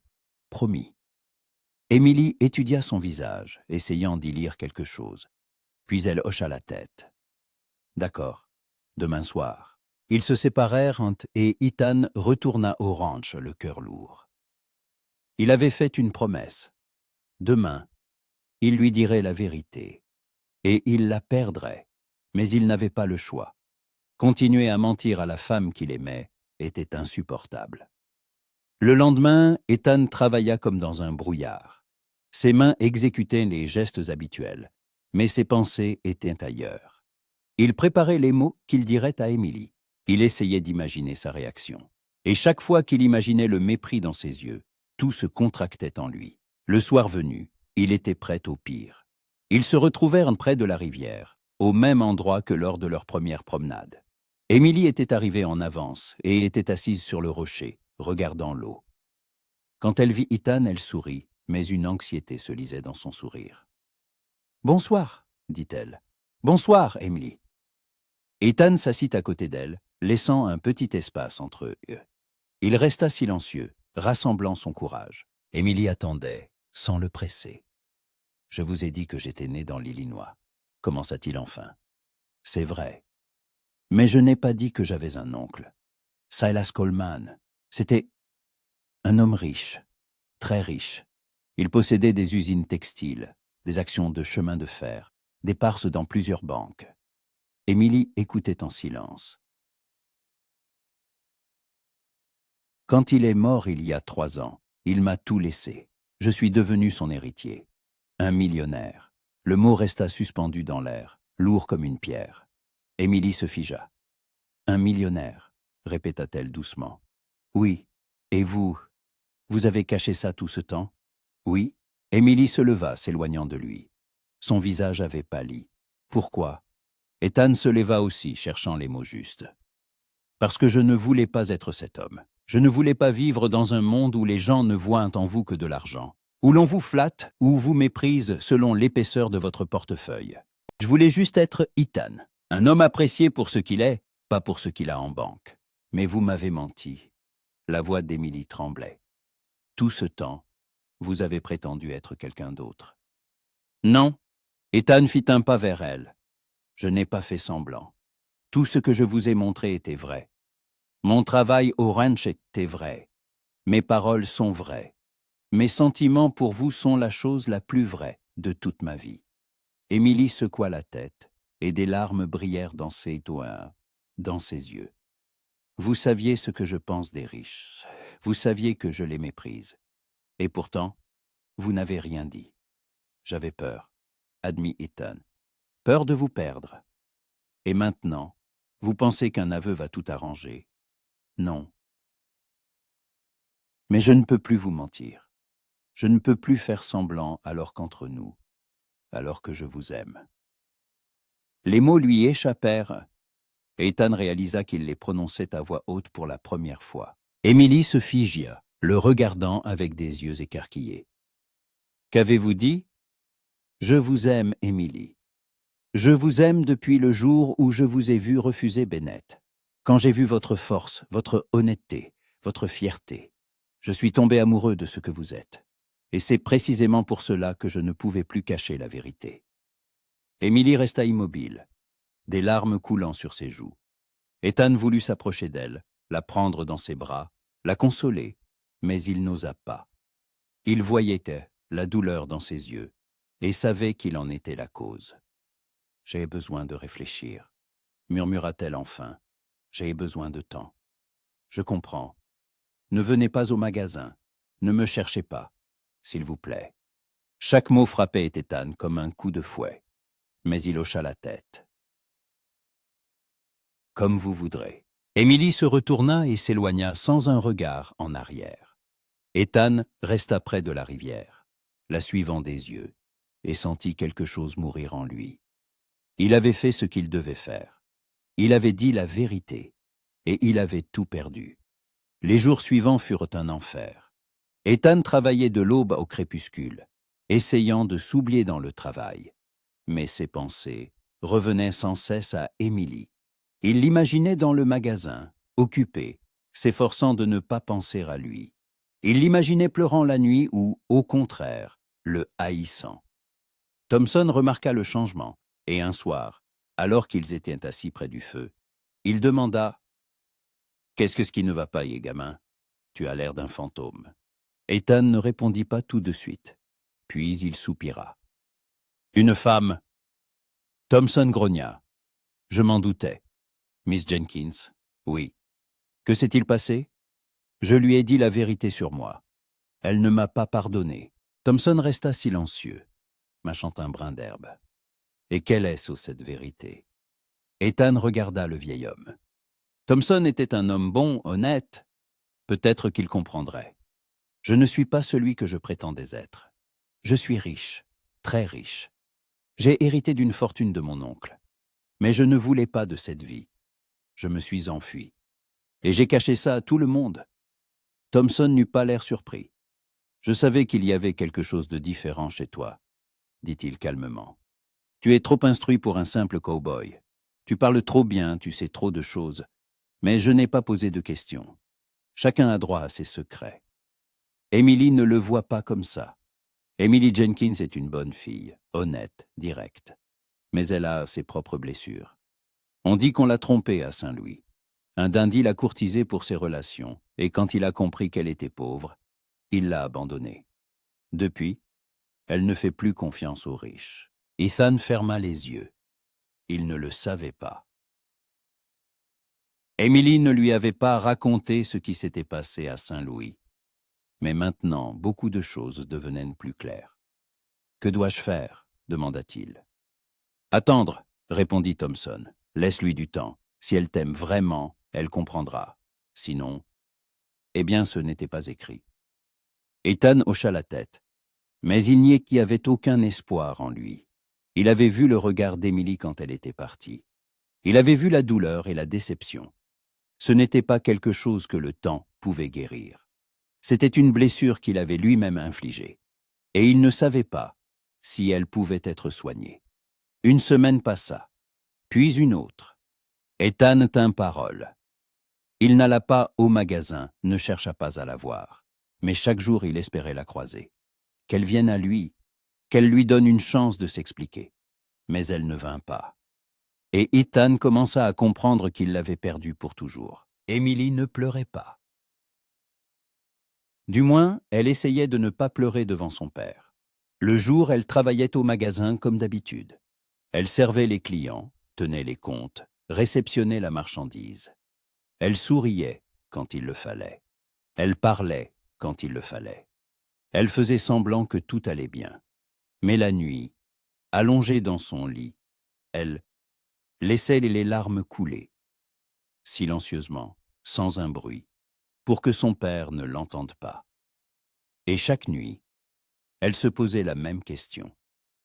Pourquoi cela faisait-il si mal? 3 semaines s'étaient écoulées depuis cette soirée au bord de la rivière. 3 semaines depuis qu'Ethan lui avait dit la vérité. Et 3 semaines qu'elle ne l'avait pas vu. Il tenait parole. Il ne venait pas au magasin, ne cherchait pas à la voir. Et cela la mettait encore plus en colère. Car une partie d'elle, cette partie stupide et irrationnelle, voulait qu'il vienne, qu'il se batte pour elle, qu'il n'abandonne pas si facilement.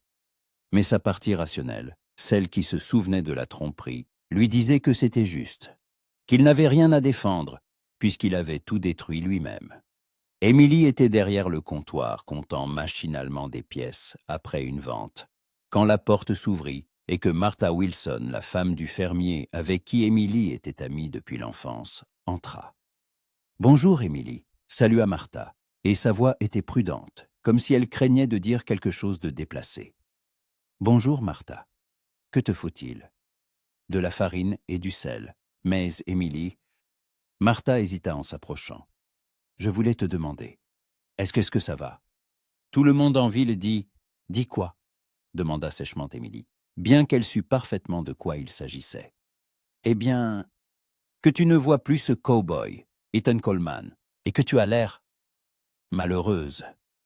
Émilie serra les lèvres. Bien sûr, toute la ville était au courant. Dans des endroits comme celui-ci, il était impossible de cacher quoi que ce soit. Je vais bien, dit-elle, s'efforçant de paraître convaincante.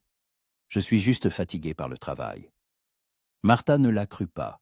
Cela se voyait sur son visage. Mais elle n'insista pas. Si tu as besoin de parler, tu sais où me trouver, dit-elle doucement. Merci, Martha. Quand Martha fut partie, Émilie s'assit sur une chaise derrière le comptoir et se couvrit le visage de ses mains. Malheureuse. Oui, elle était malheureuse. Et elle s'en voulait pour ça.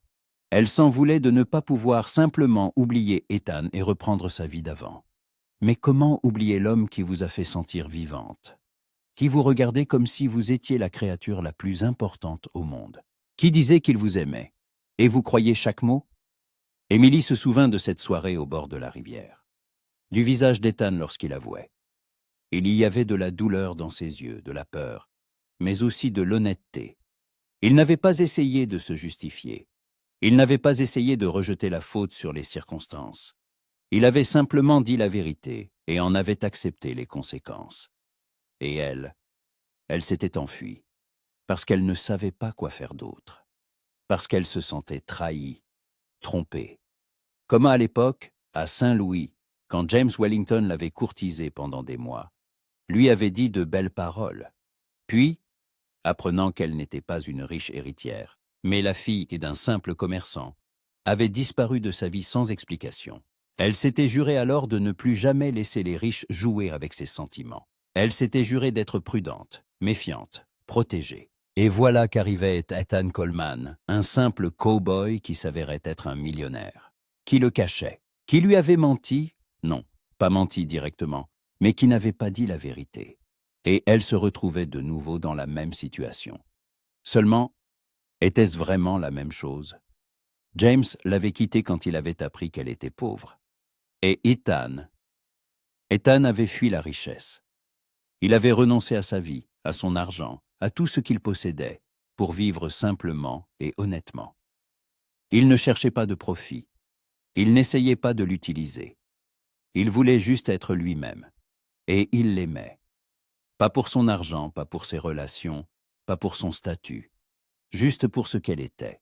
Émilie sentit quelque chose bouger en elle. Avait-elle été injuste avec lui? L'avait-elle jugé à l'aune d'une autre personne, d'une autre situation? La porte du magasin s'ouvrit de nouveau et cette fois, c'est Charles Bennett qui entra. Émilie se tendit, se redressant sur sa chaise. Bennett n'était pas venu au magasin depuis la soirée où ils s'étaient rencontrés au bord de la rivière. Elle avait espéré qu'il avait oublié ses griefs. Apparemment, à tort. Miss Jenkins salua Bennett en retirant son chapeau. Un sourire désagréable flottait sur son visage. « Comment allez-vous »« Bien, monsieur Bennett, » répondit sèchement Émilie. « En quoi puis-je vous aider ?»« Oh, je n'ai besoin de rien. Je suis juste passé pour discuter. »« Je n'ai pas le temps de discuter. Si vous n'avez besoin de rien, je vous prie de m'excuser. » Bennett s'approcha, s'appuyant des deux mains sur le comptoir. « J'ai entendu dire que vous aviez rompu avec votre cow-boy, Coleman. Dommage, vous formiez un si joli couple. » Émilie serra les poings sous le comptoir. « Cela ne vous regarde pas, monsieur Bennett. Peut-être. Mais savez-vous ce qui est intéressant? Je me suis renseigné sur ce Coleman. Et savez-vous ce que j'ai découvert? » Le cœur d'Émilie rata un battement. Elle resta silencieuse, fixant Bennett. « Ce n'est pas un simple cow-boy, » continua Bennett, savourant son effet. « C'est le neveu de Silas Coleman, l'industriel de l'Illinois. Et il a hérité de toute sa fortune il y a 3 ans. Alors votre simple berger est en fait 10 fois plus riche que moi. » Émilie ne répondit pas, ne broncha pas. Elle le savait déjà. Bennett fronça les sourcils, voyant son manque de réaction. Vous le saviez. Oui. Et vous l'avez quand même quitté. Bennett éclata de rire. C'est amusant. La plupart des femmes sauteraient de joie en apprenant que leur prétendant est millionnaire. Mais vous êtes vraiment étrange, Emily Jenkins. Merci du compliment, dit froidement Emily. Et maintenant, si vous avez terminé, je vous prie de quitter mon magasin. Bennett se redressa, et le sourire disparut de son visage. Savez-vous ce que je pense? Je pense que vous êtes une idiote. Vous avez renoncé à un homme qui peut tout vous donner, pour une stupide fierté. Et savez-vous ce qui va se passer? Vous resterez ici, dans ce trou perdu, à vendre des clous et de la farine jusqu'à ce que vous vieillissiez. Et lui, il trouvera quelqu'un d'autre. Quelqu'un de plus intelligent. Les mots blessèrent profondément Émilie, mais elle ne le montra pas. Peut-être, répondit-elle calmement. Mais ce sera mon choix. Et maintenant, partez, monsieur Bennett. Où dois-je appeler le shérif? Bennett renifla, mit son chapeau et se dirigea vers la sortie. Près de la porte, il se retourna. Vous le regretterez, Émilie. Tôt ou tard, mais vous le regretterez. La porte claqua et Émilie resta seule. Elle se laissa lentement tomber sur sa chaise, les mains tremblantes. Pas de peur, mais de colère. Contre Bennett, contre ses paroles, contre le fait qu'il avait peut-être raison. Elle avait vraiment repoussé Ethan, par fierté, par peur, à cause de vieilles blessures qui n'avaient jamais guéri. Mais Ethan n'était pas James, il ne l'avait jamais été. Émilie ferma les yeux et se permit de se souvenir de ses mains lorsqu'il passait les seaux pendant l'incendie, de sa voix lorsqu'il disait qu'il l'aimait, de son regard, plein de douleur, lorsqu'elle était partie. Il l'aimait, vraiment, et elle l'aimait aussi. Cette pensée la transperça avec une telle force qu'elle en eut le souffle coupé. Elle aimait Ethan Coleman, le cow-boy, le millionnaire, l'homme qui avait caché la vérité, mais qui n'avait jamais menti sur ce qui comptait, sur les sentiments, sur les mots, sur les actes. Il n'était pas parfait, mais qui l'était? Émilie se leva, enleva son tablier et le suspendit à un crochet. Elle regarda l'horloge. 4h30. Son père reviendrait bientôt du déjeuner, et elle pourrait partir. Elle devait voir Ethan. Elle devait lui parler. Elle devait essayer à nouveau. Le ranch de Thompson se trouvait à 5 miles de la ville. Émilie loua un cheval chez Harrison et s'y rendit, s'interdisant de penser à ce qu'elle dirait. Si elle commençait à réfléchir, elle changerait d'avis. Et elle ne pouvait pas changer d'avis. Pas maintenant. Le soleil déclinait déjà à l'horizon lorsqu'elle arriva au ranch. Thompson se tenait près de l'enclos, parlant à quelqu'un, et en voyant Émilie, il haussa un sourcil. « Miss Jenkins » salua-t-il.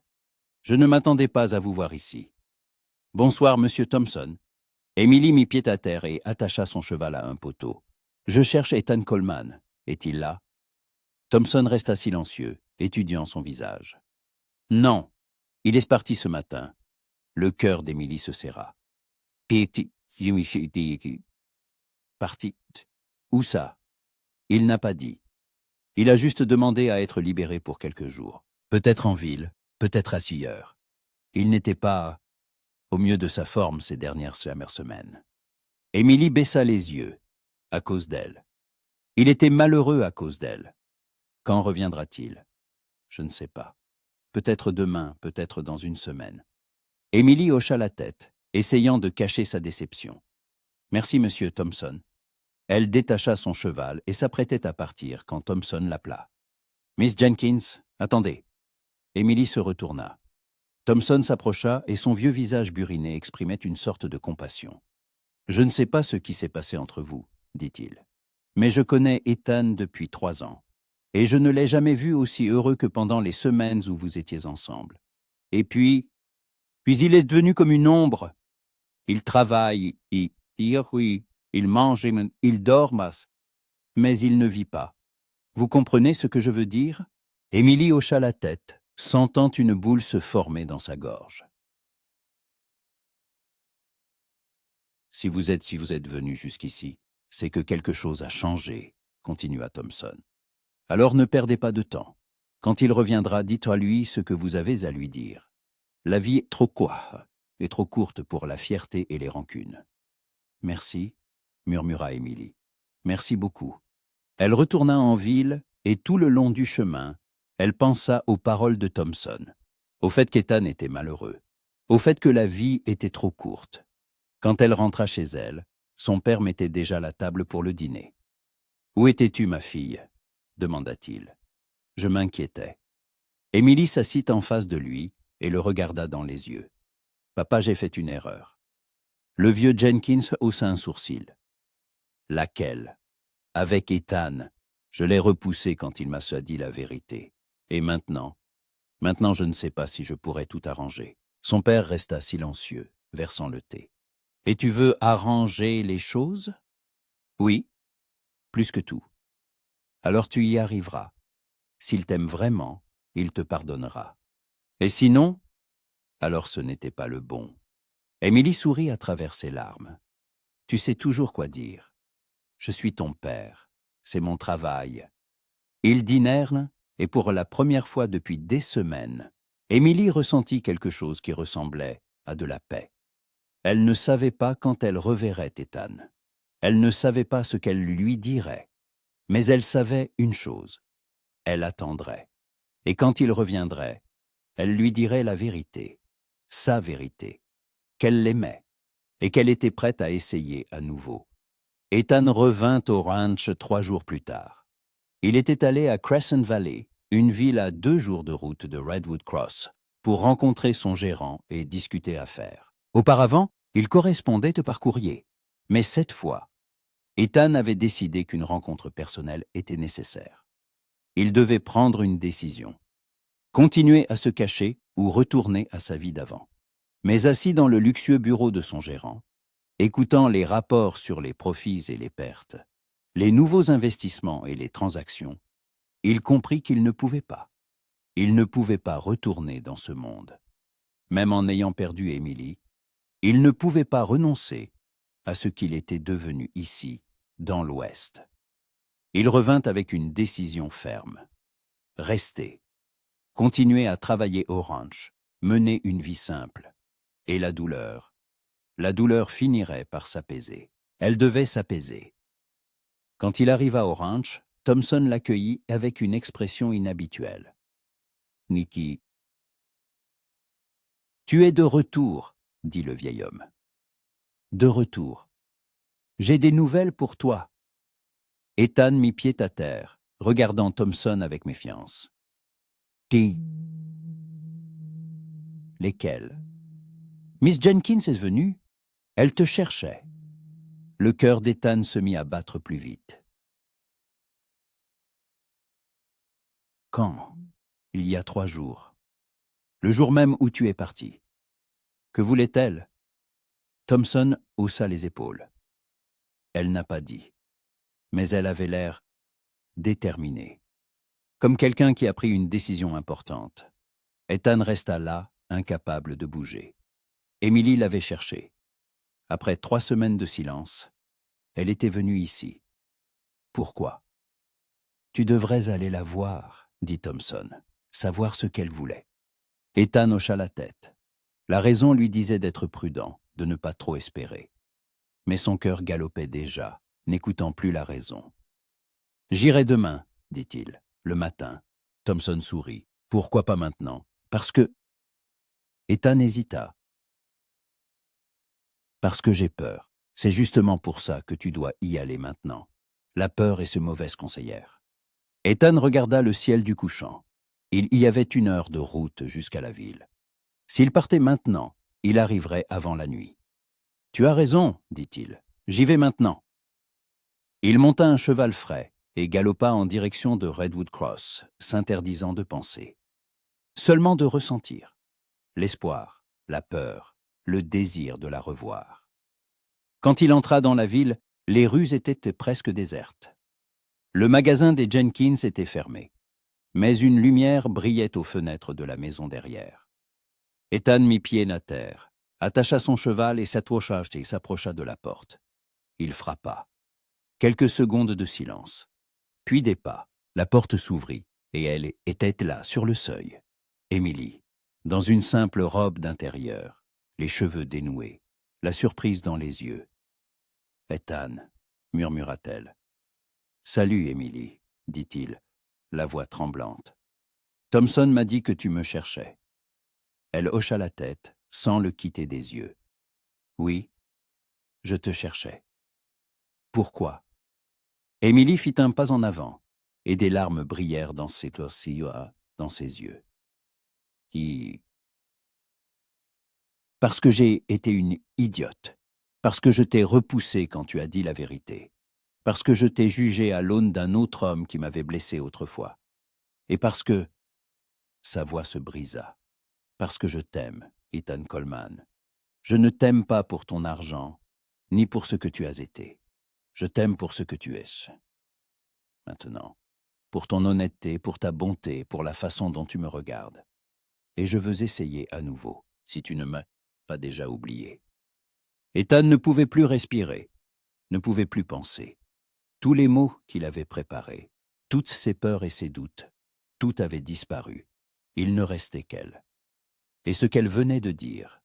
Il s'avança, prit son visage entre ses mains et l'embrassa. Doucement, tendrement, comme si elle était la chose la plus fragile et la plus précieuse au monde. Émilie l'enlaça, se pressant contre lui, et il la sentit trembler. De larmes, de soulagement, de bonheur. Quand ils se séparèrent, Ethan pressa son front contre le sien, tenant toujours son visage entre ses mains. « Je ne cesserai jamais de t'aimer, murmura-t-il. Jamais. » Et à cet instant, debout sur le seuil, s'étreignant, ils surent tous les deux que, quoi qu'il arrive, ils le traverseraient ensemble. Le matin suivant leur réconciliation fut à la fois étrange et merveilleux. Ethan se réveilla à l'aube dans sa chambre au ranch, et sa première pensée fut « Ce n'est pas un rêve. Emily l'aime. Elle a pardonné. Ils sont ensemble. » Il se leva, se lava à l'eau froide d'une cruche et regarda par la fenêtre. Le ciel se teintait de rose et d'or. La prairie se réveillait, emplie de sons, le meuglement des vaches, le gémissement des chevaux, le sifflement du vent dans l'herbe. Un matin ordinaire. Mais pour Ethan, c'était le premier matin d'une nouvelle vie. Une vie où il ne se cachait plus, où il avait l'amour. Thompson était déjà sur le perron avec une tasse de café quand Ethan sortit de la grange. « Alors, tu y es allé ?» demanda le vieil homme, avec un sourire en coin. « J'y suis allé. »« Et alors ? Tout va bien ?» Ethan ne put retenir un sourire. « Très bien. » Thompson hocha la tête, satisfait. « Ça veut dire que tu vas travailler encore plus mal que ces dernières semaines. Les amoureux sont toujours de mauvais travailleurs. Je ferai de mon mieux pour ne pas vous décevoir, patron. On verra ça. Pour l'instant, on va déjeuner et part sur la parcelle sud. Il faut vérifier le bétail. » Ethan acquiesça et se mit au travail. Mais ses pensées revenaient sans cesse à Emily, à la façon dont elle se tenait sur le seuil, comment elle disait qu'elle l'aimait, à la douceur et à la chaleur de ses lèvres quand il l'avait embrassée. Il avait convenu de la retrouver ce soir, après la fermeture du magasin, et les heures s'étiraient douloureusement.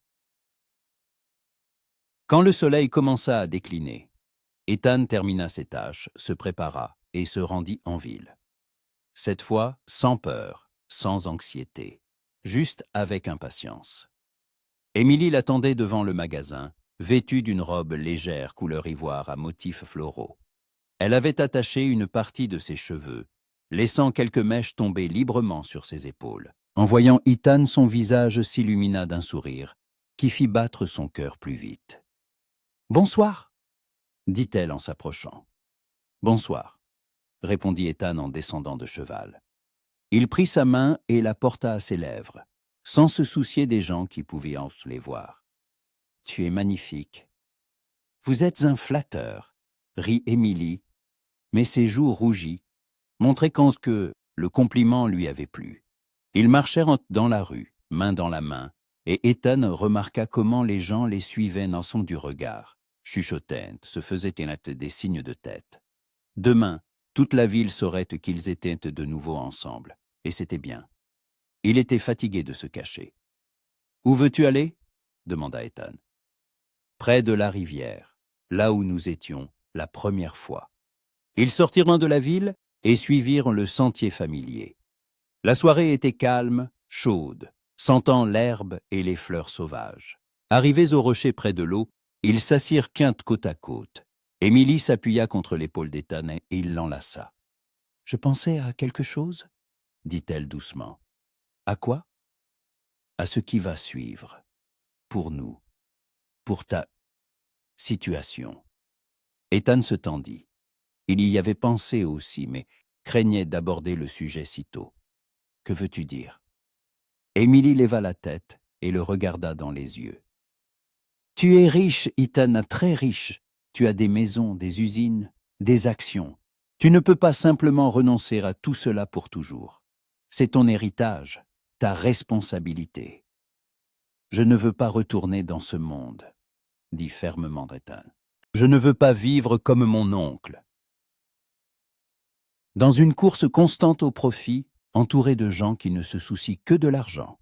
« Je ne parle pas de retour, » répondit doucement Émilie. « Je parle de trouver un équilibre.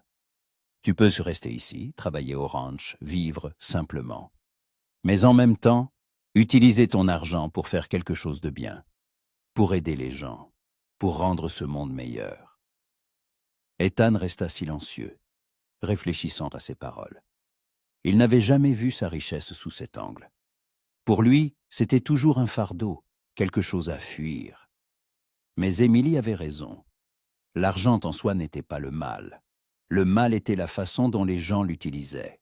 « Que proposes-tu » demanda-t-il. « Je propose de réfléchir. Peut-être pourrais-tu aider la ville. Financer la construction d'une èche ou d'un hôpital. Aider les fermiers qui ont eu une mauvaise récolte. Faire quelque chose d'utile. Et rester toi-même. » Ethan la regarda avec admiration. Elle n'était pas seulement belle et honnête. Elle était sage. « Tu es une femme incroyable, Emily Jenkins, » dit-il. « Tu le sais ? On dirait que tu viens de le découvrir, » sourit-elle. « Non. Je le savais depuis le début. Je m'en assure juste à chaque fois. » Ils s'embrassèrent, longuement et tendrement. Et quand ils se séparèrent, Ethan sentit qu'il avait pris une décision. « D'accord, » dit-il. « J'y réfléchirai. Je parlerai à mon gérant. Je verrai ce qu'on peut faire. Mais à une seule condition. » « Laquelle ? » « Tu m'aideras à prendre les décisions. Tu connais mieux ces gens, cette ville.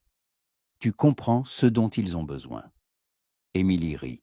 « Tu veux faire de moi ta conseillère ? » « Je veux faire de toi ma femme, » dit Ethan.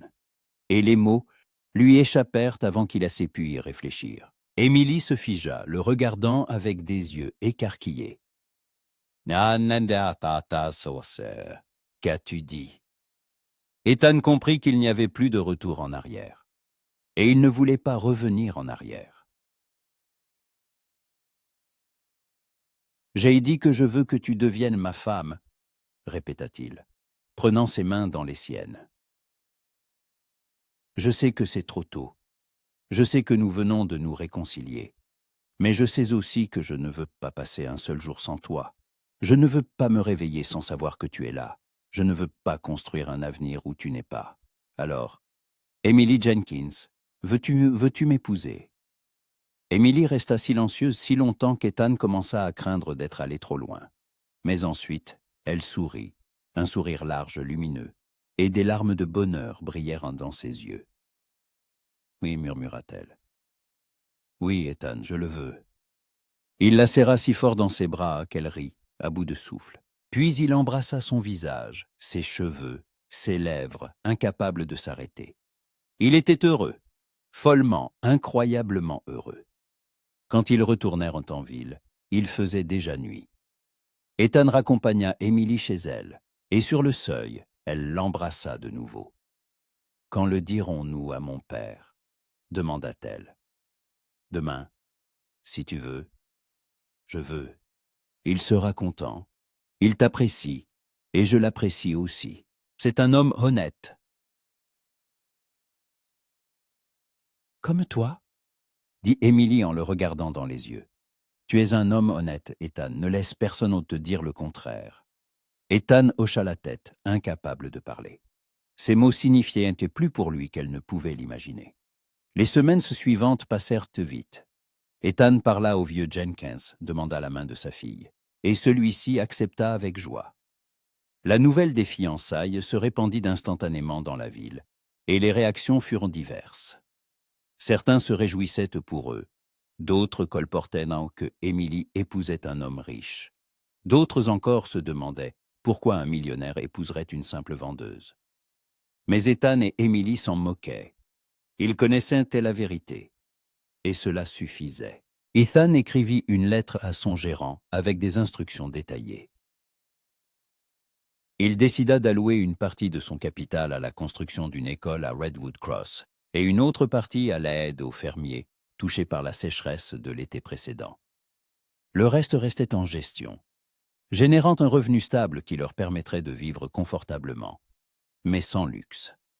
Il continua à travailler au ranch de Thompson, non pas par obligation, mais par envie. Ce travail faisait de lui ce qu'il était. Un homme honnête, simple, authentique. Et le soir, il retrouvait Emily, et ils planifiaient leur avenir. Le mariage, la maison, la vie ensemble. Elle voulait continuer à aider son père au magasin. Il voulait rester au ranch. Et tous deux voulaient fonder une famille basée sur l'honnêteté, l'amour et le respect. Mais tout ne fut pas simple. Un soir, alors qu'Ethan venait chercher Emily au magasin, Charles Bennett s'y trouvait. Il était au comptoir, le visage rouge de colère. « Je ne comprends pas, » disait-il fort. « Comment pouvez-vous me vendre la marchandise au même prix qu'à tout le monde? Je suis prêt à payer plus, je paye toujours plus. » Monsieur Bennett, répondait patiemment Emily, « Nous avons des prix fixes, les mêmes pour tout le monde. Je l'ai déjà expliqué. » Oui, mais maintenant tu es riche, tu vas épouser un millionnaire. Alors quelle différence cela fait-il, combien je paye? Ethan entra, et Bennett se tourna vers lui. Ah, le voilà. Monsieur Coleman, ou dois-je vous appeler autrement maintenant? Sir Coleman, monsieur le millionnaire. Vous pouvez m'appeler Ethan, dit calmement Ethan. Vous avez un problème, monsieur Bennett? Oui, j'ai un problème. Le problème, c'est que tu as caché la vérité. Tu as fait semblant d'être un simple cow-boy alors que tu es plus riche que la moitié du territoire. Ce n'est pas honnête. Il aurait été malhonnête que je trompe les gens pour mon profit, répondit Ethan. Mais je n'ai rien exigé, rien emprunté, rien promis que je ne pouvais tenir. J'ai simplement travaillé et vécu, comme tout le monde. Mais tu as menti. Je n'ai pas dit la vérité. Ce n'est pas la même chose. Bennett renifla. De la philosophie pour les idiots. Tu restes un imposteur. Emily sortit de derrière le comptoir et se plaça à côté d'Ethan. Monsieur Bennett, si vous voulez de la marchandise, je suis prête à vous la vendre. Sinon, je vous prie de quitter le magasin, immédiatement. Bennett les regarda tous les deux, leurs mains enlacées, leurs visages empreints d'une calme détermination. Et quelque chose en lui se brisa. La colère disparut, ne laissant que de l'amertume. « Vous serez heureux, » dit-il doucement, « sacrément heureux.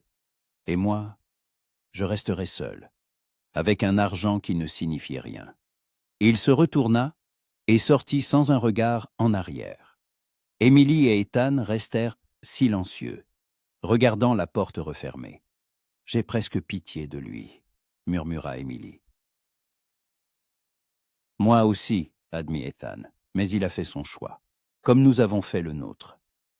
Ils fermèrent le magasin et se rendirent chez les Jenkins. Le vieil homme avait préparé le dîner, et ils s'assirent tous les trois à table, parlant du mariage à venir, des projets d'avenir, de la façon dont leur vie allait changer. « Tu es sûr de vouloir rester ici ?» demanda le père d'Emily.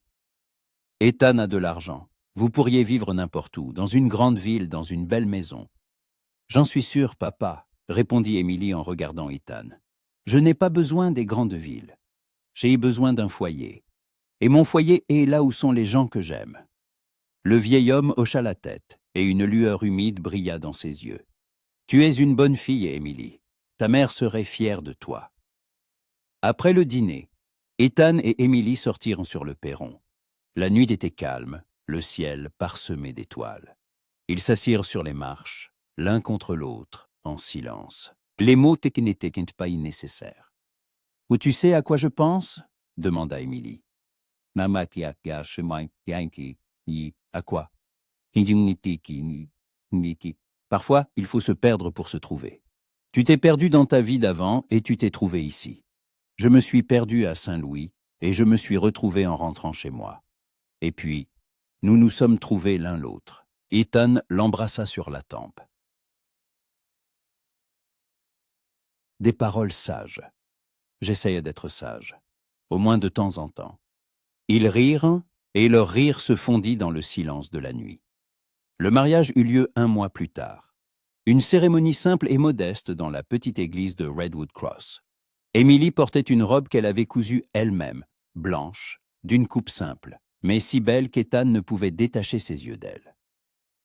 Il portait un costume neuf, sombre et strict, commandé spécialement pour ce jour. Toute la ville était venue au mariage. Thompson était le témoin d'Ethan, Martha Wilson la demoiselle d'honneur d'Emily. Le prêtre célébra un court office. Ils échangèrent leurs vœux et leurs alliances, et quand Ethan embrassa Emily, tout le monde applaudit. Après la cérémonie, une petite fête fut organisée chez les Jenkins. Les gens mangèrent, burent, dansèrent, félicitèrent les jeunes mariés. Même Bennett vint, bien qu'il restât à l'écart. Mais quand Ethan et Emily passèrent près de lui, il leur fit un signe de tête, et il y avait dans ce geste une sorte de respect. Quand la nuit tomba et que les invités commencèrent à partir, Ethan et Emily se retrouvèrent seuls. Ils étaient assis sur le perron comme lors de cette première nuit de réconciliation, et regardaient les étoiles. « Madame Coleman, » dit Ethan, goûtant le nom. « Ça sonne étrange, » rit Emily, « mais j'aime bien. » « Moi aussi. » Ils restèrent silencieux, savourant leur proximité, la paix, le sentiment que tout était à sa place. « Et maintenant ?» demanda Emily. « La vie, » répondit simplement Ethan. « Une vie ordinaire, simple. Le travail, la maison, la famille, peut-être des enfants un jour. »« Des enfants » répéta Emily d'un air rêveur. « Oui, je veux des enfants. »« Moi aussi. » Ils se turent de nouveau, et Ethan pensa à quel point sa vie avait changé ces derniers mois. Il était arrivé à Redwood Cross en fugitif, perdu, cherchant un endroit où il pourrait être lui-même. Et il avait trouvé plus qu'un endroit. Il avait trouvé un foyer. Il avait trouvé l'amour. Il s'était trouvé lui-même. « Es-tu heureux ?» demanda Emily en le regardant dans les yeux.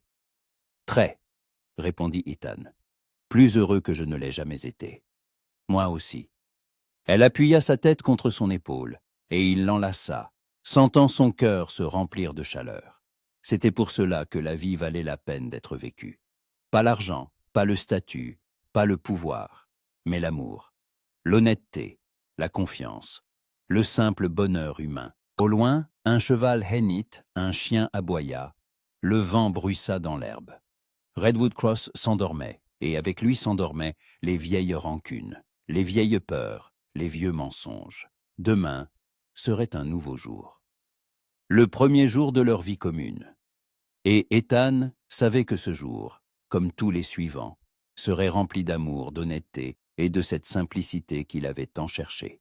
Il avait trouvé sa maison, sa famille, sa vérité, et il n'avait plus l'intention de fuir. Emily leva la tête et lui sourit, ce même sourire, qui le réchauffait plus que n'importe quel feu. « Rentrons à la maison, mon mari, » dit-elle doucement. « Rentrons, ma femme, » répondit Ethan.